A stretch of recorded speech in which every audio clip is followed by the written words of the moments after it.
ابو معاویہ نے خبر دی اور انہیں عامش نے، انہیں شفیق نے اور ان سے عبداللہ رضی اللہ عنہ نے بیان کیا کہ رسول اللہ صلی اللہ علیہ وسلم نے فرمایا، جس شخص نے کوئی ایسی قسم کھائی جس میں وہ جھوٹا تھا کسی مسلمان کا مال چھیننے کے لیے، تو وہ اللہ تعالیٰ سے اس طرح ملے گا کہ اللہ تعالیٰ اس پر غضبناک ہوگا۔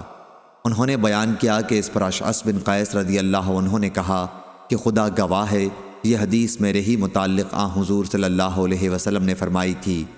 میرا ایک یہودی سے ایک زمین کا جھگڑا تھا، یہودی میرے حق کا انکار کر رہا تھا، اس لیے میں اسے نبی کریم صلی اللہ علیہ وسلم کی خدمت میں لایا۔ آپ نے مجھ سے فرمایا، کیونکہ میں مدعی تھا کہ گواہی پیش کرنا تمہارے ہی ذمہ ہے۔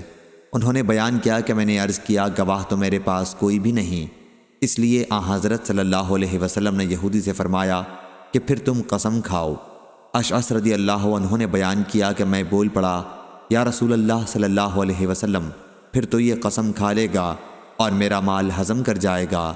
انہوں نے بیان کیا کہ اسی واقعے پر اللہ تعالیٰ نے یہ آیت نازل فرمائی، جو لوگ اللہ کے عہد اور قسموں سے معمولی پونجی خریدتے ہیں، آخر آیت تک۔